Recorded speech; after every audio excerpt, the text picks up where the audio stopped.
Hello everyone and welcome to another mini PC video. Today we're looking at the Minisforum AtomMan X7 Ti featuring a Core Ultra 9 185H, and this thing is a monster. Stay tuned to check out the unboxing experience, raw performance of both the processor and the integrated graphics, and nearing the end of the video, some real world tests with gaming and emulation. If you end up wanting to purchase it, you will be able to do so at the links in the description. Now let's get right into the video. The Minisforum AtomMan X7 Ti is a premium mini PC that blends high-end features with a sleek design, setting it apart from its competition. With an Intel Core Ultra 9 processor, powerful graphics and an innovative 4-inch touchscreen, this device is built for users seeking top-tier performance in a compact form factor.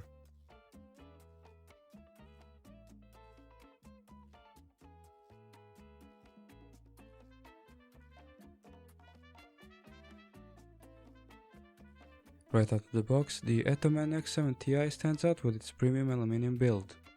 It's not just stylish but also sturdy, making it a mini PC you'd proudly display on your desk. The unit comes with a tiltable stand, allowing for improved airflow, which is essential for maintaining optimal performance. The mini PC also features cooling vents on the sides and a fan underneath, ensuring the powerful processor stays cool.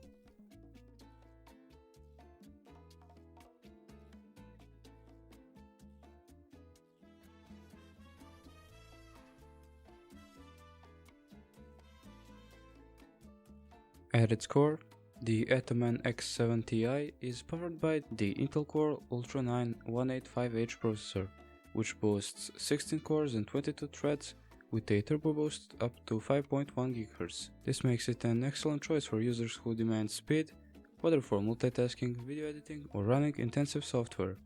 Paired with Intel Arc graphics, the X7 Ti delivers a respectable performance for light gaming and creative tasks.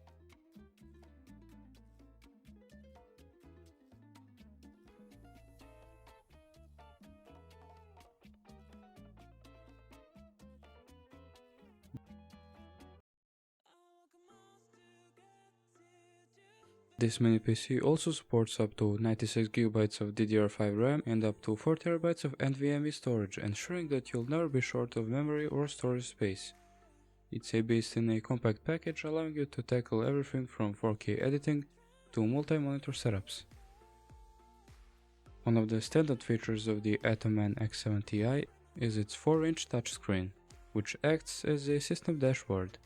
You can view system stats such as CPU usage, network traffic, and even toggle between performance modes, energy saving, balance, and performance, all with a simple touch.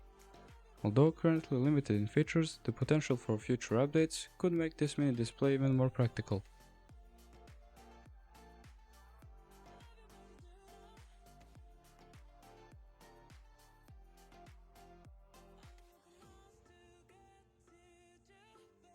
As mentioned before, it comes with this really great display stand that makes it feel and look all the more premium, and allows for more airflow and easier access to parts. Now I'm gonna show you how to put the mini PC on the display stand.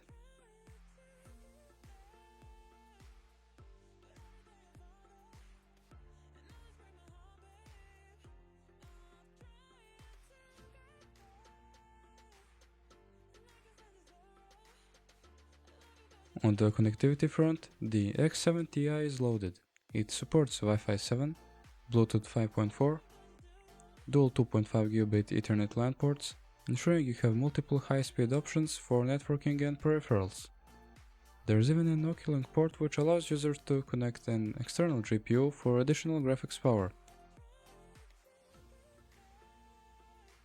Another fantastic thing is that the Intel Arc graphics have a native support for both XeSS and ray tracing.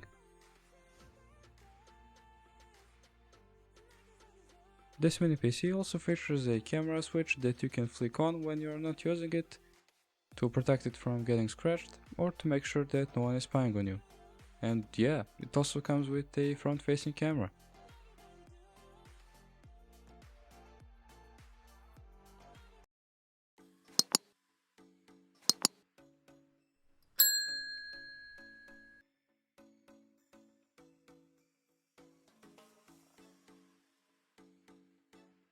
Now it's time for some synthetic benchmarks, and first up we got Cinebench R23, where the X7 Ti scored over 16,000 points, and finished the render in a blazing fast 45 seconds. Here's how it stacks up against the competition.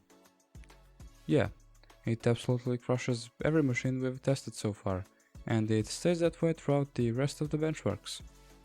In the Geekbench 6 CPU test, it gets a single core of 2508 and a multi-core of 13,200. It once again takes first place, and not by a little bit.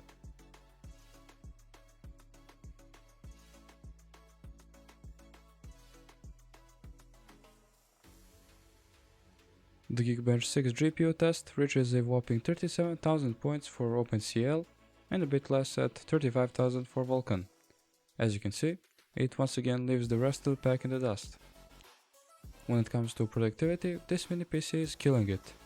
But now it's time to see some real world performance. Next up is 3D Mark. This is still a synthetic benchmark, but it will give us a rough overview of how the PC performs in video games. Don't worry, we'll test real games later too. Starting off with Firestrike, we've got a graphics score of 7500, 25.3 thousand for physics, and a 2600 combined score. In total, this is a score of 6989 for Firestrike. Now, the difference is much lower and it almost ties the 6900 HX, but it is still in the lead.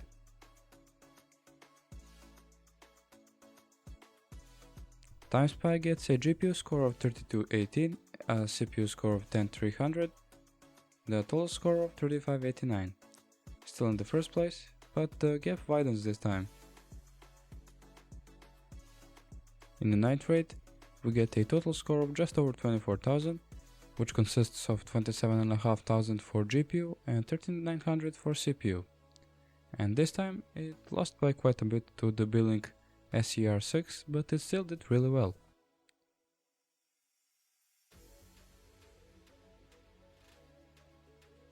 Finally, still Nomad gets a score of 718. Now it's time for some gaming. First up is Red Dead Redemption 2, and at 1080p native on low settings, with ultra textures, we're hanging around 40 FPS, and as you can see, we're using the Vulkan renderer.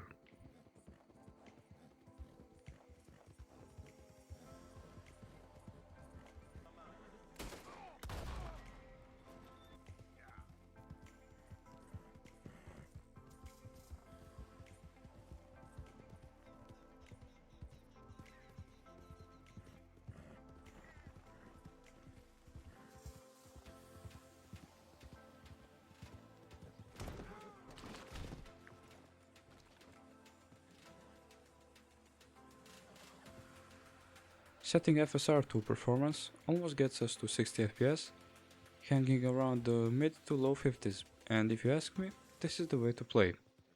In this mode, the game is being rendered at 720p and then getting upscaled to 1080p to give us way better performance.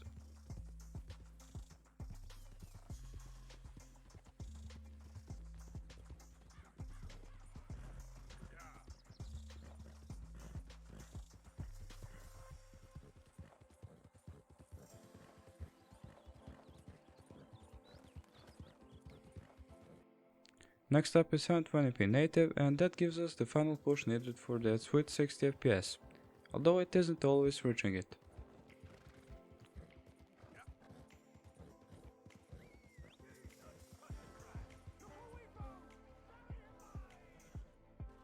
The increase in FPS isn't that great, and honestly, I just prefer the way that 1080p with FSR looks, so that's how I would play.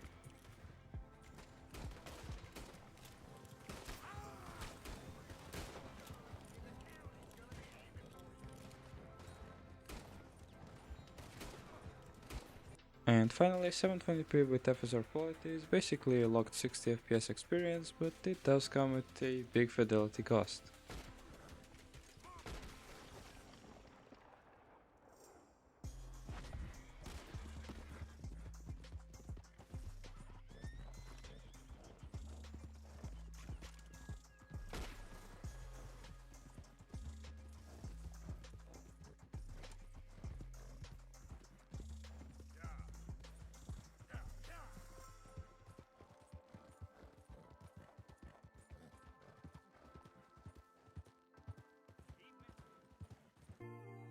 Now let's try some Forza Horizon 5.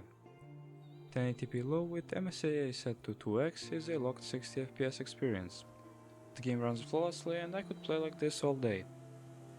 There isn't much else to tell you here, other than to sit back, relax and enjoy some gameplay.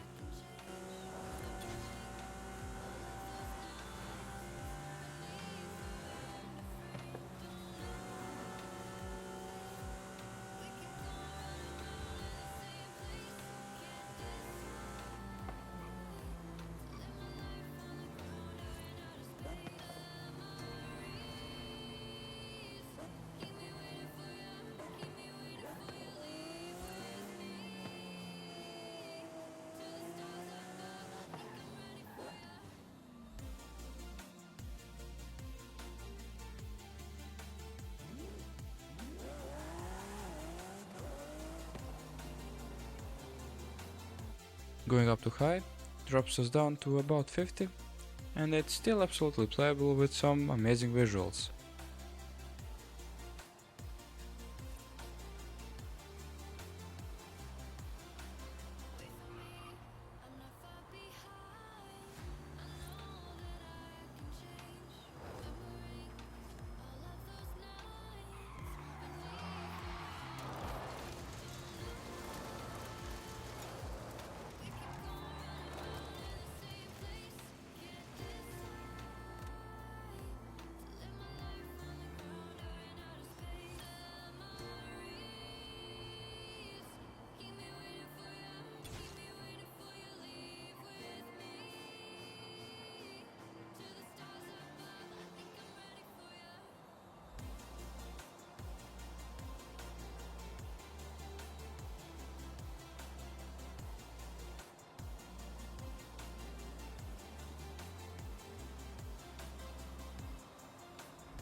GTA 5 in 1080p native with the normal settings is a high refresh rate experience and it almost never drops under 100 FPS.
Fortnite on 1080p low in the DirectX 12 mode with TSR performance averages about 80 FPS and gives a nice balance between performance and quality.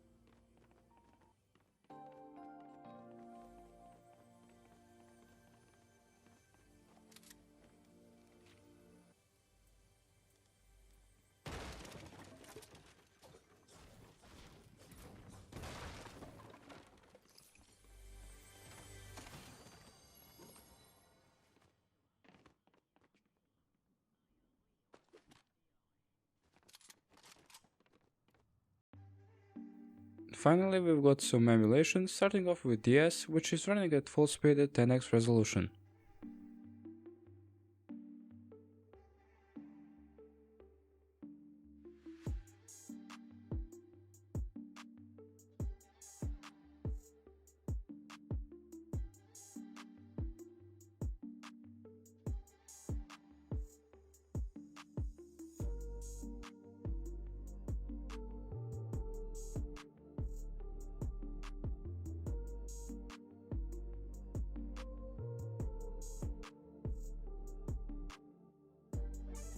PlayStation 2 is running at full speed at 6 times the original resolution. And you can easily go up even higher on either of these, and it'll run flawlessly.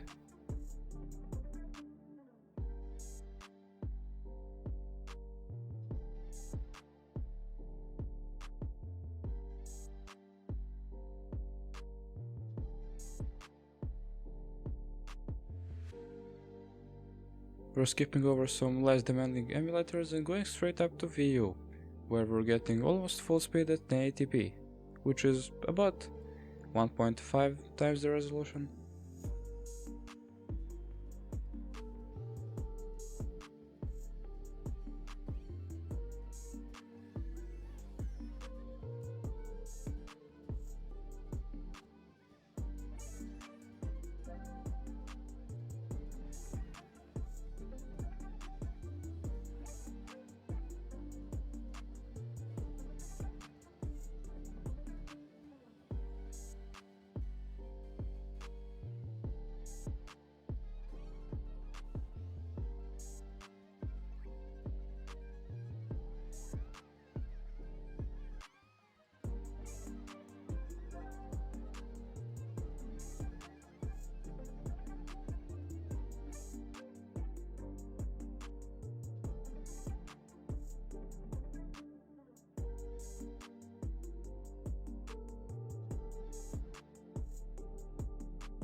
Nintendo Switch gets similar performance at 2x resolution in more demanding titles, and in simpler titles like Hollow Knight, it's pinned at 60 FPS.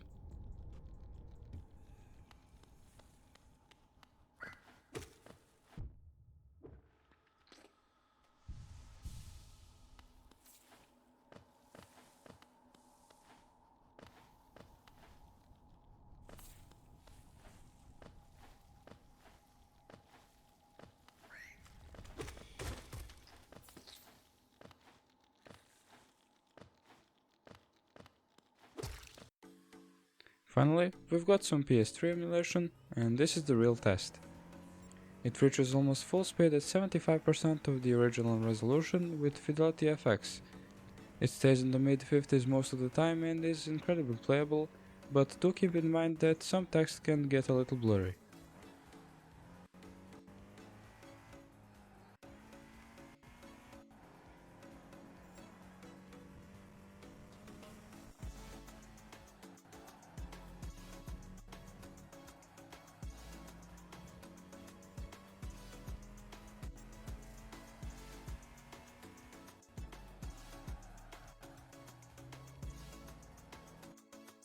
At 100% of the resolution, it stays at about 30 to 40 FPS most of the time, and it's still playable, but I wouldn't choose to play like this because the sound is really bad, it's crackly, it's slow, and there are ways to fix this, but as it is right now, I would rather play at 75% of the resolution. Don't get me wrong, this is still amazing performance for an APU, and I'm really happy to see how they get better over time.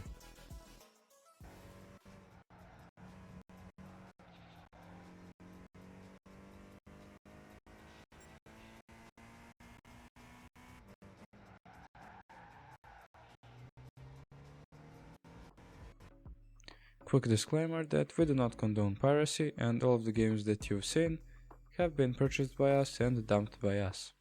Now let's get on with the video.